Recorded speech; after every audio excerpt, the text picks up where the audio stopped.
Frères et sœurs, que la paix et la grâce de notre Seigneur et Sauveur Jésus-Christ soit avec vous.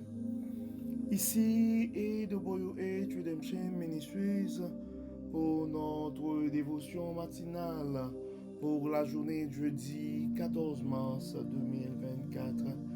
Toujours dans la mission de vous accompagner semaine après semaine, journée après journée, mois après mois, sur le chemin du royaume de Dieu. Car l'essentiel, frères et sœurs, est dans le royaume de Dieu. La force est en Dieu. La consolation est en Dieu. L'espérance est en Dieu. Bon réveil mon frère, bon réveil ma soeur, bienvenue à notre dévotion matinale de ce matin. Que le nom de l'Éternel soit béni, que le nom de l'Éternel soit exalté, que le nom de l'Éternel soit glorifié, car il a fait pour nous de grandes choses. Oui, nous bénissons le nom de l'Éternel car il nous a permis de passer cette nuit. Nous glorifions le nom du Seigneur car il nous a gardés en vie. Gloire à Dieu, c'est la journée que l'Éternel a faite et qu'elle soit pour nous un sujet de gloire et de louange. Oui, bon réveil mon frère, bon réveil ma soeur, bienvenue à notre dévotion matinale cette dévotion matinale va nous permettre d'avoir un réveil avec Dieu et un réveil avec Dieu nous donne la possibilité d'avoir une journée remplie de sa faveur, une année chargée de sa bonté et une vie comblée de ses bénédictions sur plusieurs générations. Je veux continuer à nous parler à travers l'histoire de Job. Le texte qui nous a été proposé ce matin, c'est le texte que nous trouvons en Job chapitre 13. Job chapitre 13, nous allons lire tout le chapitre. Et Job accuse ses amis de fausseté. Et Job clame son innocence. Et Job accuse ses amis de fausseté et clame son innocence. Et Job chapitre 13. Aussi, oui, certes, tout cela, mes propres yeux l'ont vu. Oui, je l'ai entendu de mes propres oreilles et je l'ai bien compris. Tout ce que vous savez, je le sais, moi aussi. Je ne vous cède en rien. Mais c'est au Tout-Puissant que je veux m'adresser. C'est devant Dieu lui-même que je veux défendre ma cause. Quant à vous, mes amis, vous forgez des mensonges. Vous êtes tous des médecins incompétents. Si seulement vous gardiez le silence, alors vous feriez preuve de sagesse. Écoutez, je vous prie, ce que je dis pour ma défense et soyez attentifs à la plaidoirie de mes lèvres. Est-ce en faveur de Dieu que vous proférez des propos injustes et est-ce pour les soutenir que vous dites des faussetés? Allez-vous vous montrer partiaux en sa faveur? Prétendez-vous ainsi défendre la cause de Dieu? Et sera-ce à votre avantage s'ils sondent vos pensées? Comptez-vous le tromper comme le trompe un homme? Il ne manquera pas de vous le reprocher si vous aviez pour lui des partis pris secrets. Sa majesté n'a-t-elle rien pour vous effrayer? N'êtes-vous pas saisi par la peur de l'inspire, par la peur qu'il inspire? Car vos paroles, ce sont que maximes de cendre et vos réponses des ouvrages d'argile. Taisez-vous donc et laissez-moi parler. Advienne que pourra. Et si je veux risquer ma vie, je vais la mettre en jeu. Quand même il me tuerait, je compterais sur lui. Mais devant lui, je veux défendre ma conduite. Cela même sera salutaire pour moi. car aucun hypocrite ne trouve accès à lui. Écoutez mes paroles et prêtez attention à mes explications. Car voici, je suis prêt à défendre ma cause, je sais que je suis dans mon droit. Est-il quelqu'un qui qui veuille entrer en procès avec moi? Alors je me tairai et rendrai mon dernier soupir. Mais cesse donc de grâce de faire ces deux choses et je ne me cacherai plus de devant toi. Retire donc ta main de dessus de moi et de dessus moi. Ne m'épouvante plus par les terreurs que tu me causes. Puis lance ton appel et je te répondrai. Ou bien je parlerai et tu me répondras. Combien ai-je commis de péchés et de fautes? Fais-moi connaître mes péchés et mes transgressions. Pourquoi détournes-tu ton visage de moi? Pourquoi me considères-tu comme ton ennemi?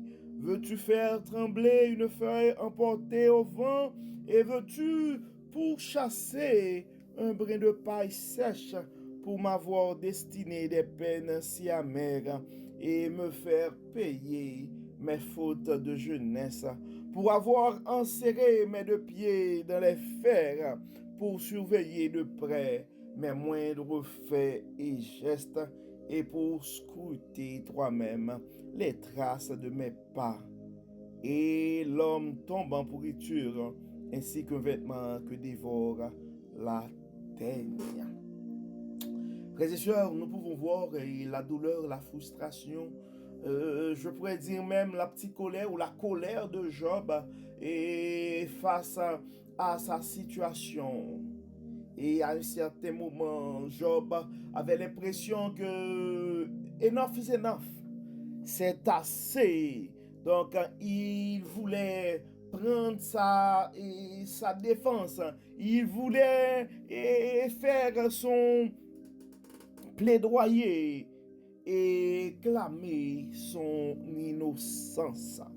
En fait, je ne sais pas c'est quoi ta situation, mais c'est quand on regarde l'histoire de Job, des fois quand on se trouve dans des situations difficiles, quand on connaît des détours dans la vie, quand en fait on fait face à des adversités ou à des problèmes, eh ben, des fois on voit il y a des amis qui essaient de nous blâmer ou de justifier et par une certaine manière pour prouver que ce que nous sommes en train de vivre, c'est comme c'est vraiment nous culpabiliser ou justifier les actions de Dieu.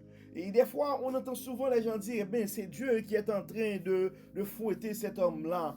Donc, des gens pourraient se faire passer pour des porte-paroles de Dieu ou des avocats et de Dieu. Donc, Job se trouvait dans cette situation-là et Job était un peu, je pourrais dire, en colère par rapport à ses amis. Et Job, à un certain moment aussi, il voulait clamer son innocence, mais faire sa plaidoyer pour poser sa question à Dieu. Mais il y a une chose, on voit que Job, malgré sa faiblesse, malgré sa situation, malgré sa colère, son questionnement face à Dieu, mais Job il gardait quand même une attitude respectueuse envers Dieu. Donc toi, ce matin, mon frère, je ne sais pas, et c'est quoi ta situation? Je ne sais pas, et c'est quoi c'est quoi la dimension de tes calamités ce matin? Mais en dépit de tout, nous devons garder notre espoir en Dieu et rester respectueux. Nous devons toujours garder une attitude de respect, de révérence envers Dieu. Et nous autres aussi, amis, quand les gens qui sont autour de nous, des frères ou des sœurs, sont en train de vivre certaines calamités, ben, on voit encore une fois dans ce texte, la sagesse, ce serait de garder le silence. Au lieu de commencer à justifier ou c'est comme, c'est des fois, et quand On voit souvent des frères ou des sœurs commencent à la manière de Job, commencent à se questionner et à poser plein de questions. Oh mon Dieu, pourquoi moi? Je ne sais pas et pourquoi Dieu me traite de cette manière. J'étais toujours fidèle dans le ministère. J'ai fait ci, j'ai fait ça pour Dieu. Et alors que ce matin, alors que je me trouve dans cette situation, j'étais une bonne personne. Mais malgré tout, voilà ce qui m'arrive. Je suis conscient des fois et de mauvaises choses arrivent à de bonnes personnes. Des fois, de bonnes personnes sont dans un mauvais milieu, un mauvais moment. Des fois, des mauvaises personnes et des bonnes personnes rencontrent de mauvaises personnes et paient les conséquences. Mais l'erreur à ne pas faire, frères et sœurs, c'est quand ces choses arrivent, d'essayer de nous placer comme des porte-parole de Dieu ou des avocats de Dieu pour essayer de justifier. Peut-être voilà pourquoi Dieu a fait ci, voilà pourquoi Dieu a fait ça, ou de blâmer les autres. Donc comme on l'avait dit hier, quand on se trouve dans cette situation-là, si on veut supporter, eh ben, on fait ça d'une certaine manière. On fait ça avec sagesse et élégance. On évite de se passer pour des donneurs de leçons ou pour blâmer les gens. Car, en fait, si on lit Job chapitre 13, verset 5 et verset 5, et ça dit, si seulement vous gardiez le silence, alors vous feriez preuve de sagesse. Écoutez, je vous prie, et que je dis pour ma défense, écoutez, je vous prie ce que je dis pour ma défense, et soyez attentifs à la plaidoirie et de mes lèvres. Probablement, tu pourrais te sentir ok, et en fait, et probablement, vous pourrez vous sentir dans une situation où c'est comme injuste la situation que tu es en train de vivre, mon frère. Probablement, tu regardes et ton passé, tes sacrifices que tu as fait dans la vie, puis tu penses que c'est injuste que tu sois dans cette situation ce matin. Et probablement, tu te poses la question, oh mon Dieu, pourquoi moi? Et mon Dieu, pourquoi moi? En fait, et face à cette situation-là, je vous le garantis, et nous n'avons pas de réponse pour vous ce matin. Nous n'avons pas de réponse car les pensées de Dieu sont impénétrables. Nous autres aussi, nous sommes des pécheurs, des humains.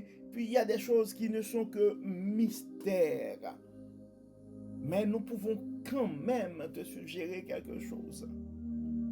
Notre Dieu, c'est un Dieu bon, il est un Dieu de bonté.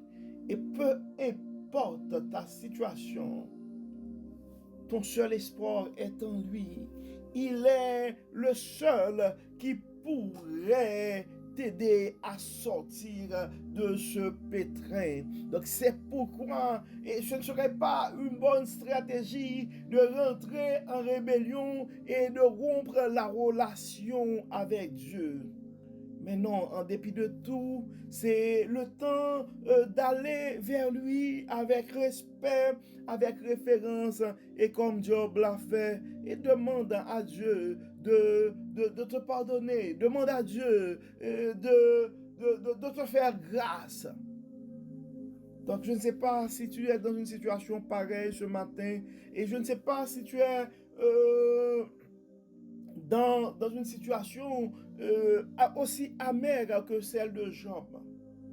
Je ne sais pas si tu te trouves dans une situation assez frustrante que celle de Job. Et nous allons éviter de nous faire passer pour des justes, de nous faire passer pour des super conseillers, de nous faire passer pour des donneurs de leçons.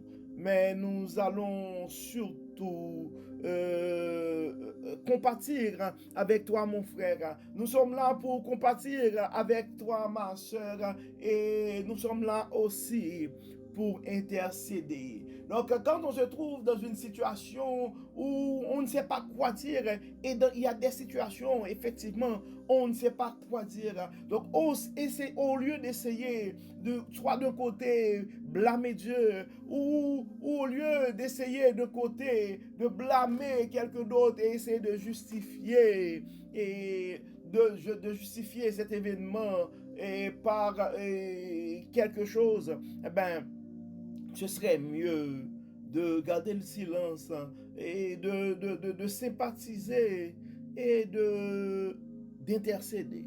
Et c'est pourquoi ce matin, c'est ce que nous allons faire, frères et sœurs. Nous allons vers Dieu car tout notre espoir est en lui. Il est le seul qui peut nous délivrer de cette situation. Donc nous allons vers Dieu, nous allons prier. Et si présentement tu te trouves dans une situation semblable à celle de Job, je t'invite mon frère, je t'invite ma soeur avec beaucoup de respect d'aller vers Dieu et de demander pardon, de demander à Dieu de te faire grâce, de te guérir ce matin, de te délivrer ce matin, de te donner une nouvelle chance ce matin, de te relever en dignité, dépendamment de ta situation. Et si ce n'est pas le cas pour toi, mais probablement tu connais quelqu'un qui est en grande difficulté, donc au lieu d'essayer de blâmer ou de justifier l'événement par quelque chose, par une explication quelconque, ben, allons vers Dieu et intercédons pour nos frères et sœurs et pour nous-mêmes. Dieu de clément, Dieu de bonté, Dieu miséricorde, nous savons, Seigneur, que nous sommes pécheurs. Nous savons, Seigneur, que nous n'avons pas assez de mots, assez d'arguments pour justifier notre cause ce matin, car nous sommes conscients que nous sommes pécheurs. Nous sommes conscients, Seigneur, que nos actions, nos paroles, nos pensées sont mauvaises. Et Dieu clément, Dieu tout-puissant, et ce matin, nous présentons devant toi avec révérence, avec respect, pour demander pardon pour nos péchés, pour demander grâce. Et nous voulons remettre spécialement entre tes mains, Seigneur, nos frères et sœurs, certains de nos frères et sœurs qui sont en train de vivre des situations difficiles, des situations angoissantes. Dieu de bonté, Dieu de miséricorde, Dieu de toute pitié, nous te demandons, Seigneur, de faire grâce à nos frères et sœurs qui sont malades ce matin. Nous te demandons, Seigneur, de rétablir leur santé. Nous te demandons, Seigneur, toi le Dieu de toute puissance, toi le Dieu de toute bonté, le grand réparateur des brèches, le Jéhovah Rapha, fais grâce ce matin.